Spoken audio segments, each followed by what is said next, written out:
இப்படி தகர வரிசையில் கூட கவிதை வைக்க வார்த்தை கொடுத்த தமிழே, உம்மை வணங்கி உன் அவையை வணங்கி என் உரையை துவங்குகின்றேன். தலைப்பு கல்வி.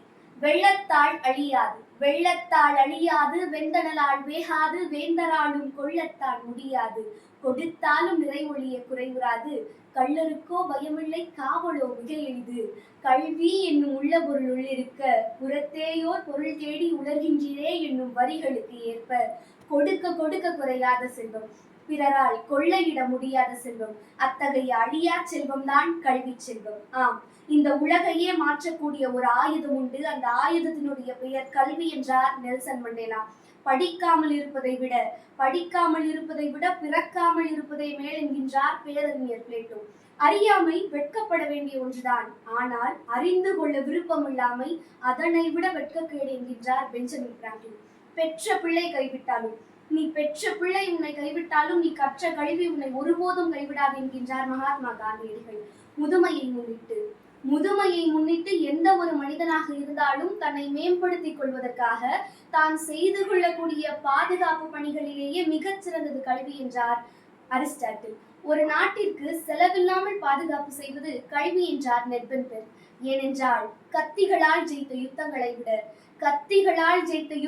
விட யுக்திகளால் புத்தியினால் ஜெயித்த யுத்தங்களை அதிகம். வாளினுடைய கூர்மையும் நூலினுடைய கூர்மையும் மட்டுமே இந்த நாட்டை ஆளுமை செய்கிறது. காலப்போக்கிலே வாளினுடைய கூர்மை முனை மழுங்கி போய்விடும், நூலினுடைய கூர்மை மட்டுமே விஞ்சி நிற்கும். கூர்தீட்டப்படாத எதுவுமே முனை மழுங்கி போய்விடும் என்பதுதான் உண்மை. அவ்வாறு நமது மூளையும் தொடர்ந்து கூர்தீட்டப்பட வேண்டும் என்று சொன்னால் நாம் அனைவரும் தொடர்ந்து கல்வி கற்க வேண்டும், புத்தகங்களை வாசிக்க வேண்டும். இந்த படிப்பினுடைய அவசியத்தை உணர்ந்த காரணத்தால் தான் நஞ்சு கொடுக்கப்படும் நேரம் வரை கிரேக்க நாட்டு கவிதைகளை கேட்டுக்கொண்டும் படித்துக் கொண்டிருந்தார் சாக்ரட்டிஸ். தூக்கு கயிறை முத்தமிடும் வரை படித்துக் கொண்டிருந்தார் உமர் முக்தர். தூக்கு மேடைக்கு அழைத்து செல்லும் வரை படித்துக் கொண்டிருந்தார் பகத்சிங். ஏன், படுக்கின்ற இடம் கூட படிப்பகத்திற்கு அருகாமையில் வேண்டும் என்று கேட்டார் அண்ணல் அம்பேத்கர். படித்துக் கொண்டிருந்த புத்தகத்தை முடித்துவிட வேண்டும் என்பதற்காக தன்னுடைய அறுவை சிகிச்சையே அடுத்த நாள் மாற்றி வைக்க சொன்னார் பேரறிஞர் அண்ணா. படிப்பால் மட்டுமே பாரதத்தை பாராள வைக்க முடியும் என்று படித்து சொன்ன மகாமனிதர் டாக்டர் APJ அப்துல் கலாம் ஐயா அவர்கள்.